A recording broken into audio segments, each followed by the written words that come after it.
नाशिक ग्रामीण पोलिसांच्या ऑपरेशन शोध 5 मोहिमेला मोठे यश मिळाले असून अल्पवयीन मुलींना लग्नाचे आमिष दाखवून त्यांची विक्री करणाऱ्या आंतरजिल्हा टोळीचा पर्दाफाश करण्यात आलाय। हर्सुल पोलिसांनी धडक कारवाई करत 10 आरोपींना अटक केली असून या प्रकरणामुळे आदिवासी भागासह संपूर्ण जिल्ह्यात खळबळ उडाली आहे। हर्सुल पोलीस ठाण्याच्या हद्दीतील आदिवासी भागातील 16 वर्षीय अल्पवयीन मुलगी बेपत्ता झाल्याची तक्रार तिच्या वडिलांनी दाखल केली होती। प्रकरणाचे गांभीर्य ओळखून पोलिसांनी तात्काळ तपासाची चक्री फिरवली। गुप्त माहिती, तांत्रिक विश्लेषण आणि विशेष तपास पथकाच्या मदतीने पोलिसांनी या गुन्ह्याचा थरारक उलगडा केलाय। तपासादरम्यान आरोपींनी अल्पवयीन मुलीला लग्नाचे आमिष दाखवून पळवून नेल्याचे समोर आले। त्यानंतर तिचा विक्रीसाठी व्यवहार करण्यात आल्याची धक्कादायक माहिती उघड झाली आहे। या रॅकेटमध्ये काही आरोपी दलाल म्हणून कार्यरत असून त्यांनी आर्थिक व्यवहार घडवून आणल्याचेही तपासात स्पष्ट झाले आहे। या प्रकरणात तुषार पाटील, संदीप पाटील पंचपिंड, सुरेश नवसू फसाळे, कमल सुरेश फसाळे, सीता पुंडलिक बेंडकोळी, ठकुबाई लक्ष्मण माळेकर, धर्मा नवसू फसाळे, सोन्या बापू बाळकृष्ण पाटोळे, विशाल नारायण परचंडे आणि महादेव साहेबराव नाईकवाडे या 10 आरोपींना अटक करण्यात आली आहे। या घटनेबाबत पोलिसांनी अधिक माहिती दिली आहे। नाशिक जिल्हा ग्रामीण पोलीस दलामार्फत अल्पवयीन मुलं जे हरवलेले आहेत त्यांच्या शोधासाठी आणि त्यांच्या नातेवाईकांच्या चेहऱ्यावर हास्य फुलवण्यासाठी ऑपरेशन शोध ही मोहीम राबवण्यात आलेली होती। त्या मोहिमेच्या अंतर्गत हर्सुल पोलीस स्टेशन एक अल्पवयीन मुलगी अचानक बेपत्ता झाल्याबाबत तक्रार प्राप्त झालेली होती। त्या संदर्भात आम्ही तपास केला असता याच्यातून एक आंतरजिल्हा मुलींची विक्री करणारी टोळी आम्ही उघडकीस आणलेली आहे।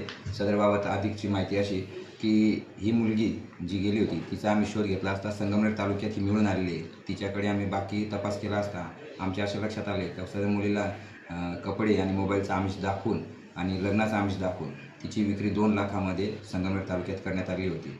सदरबाबत आम्ही अधिक तपास केला असता गंगा म्हाळुंगे येथील 3 ते 4 आरोपी आहेत आणि इतर संगमनेर तालुक्यातील आरोपी आहेत। अशा आरोपींना आम्ही ताब्यात घेतलेले, त्यांच्यावर अधिक तपास करीत आहोत।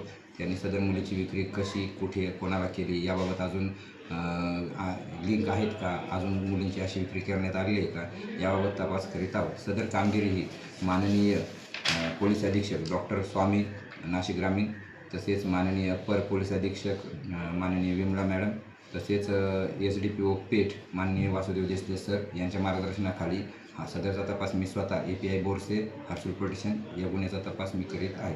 धन्यवाद। माझं नाव मनोहर गौरव कोडे।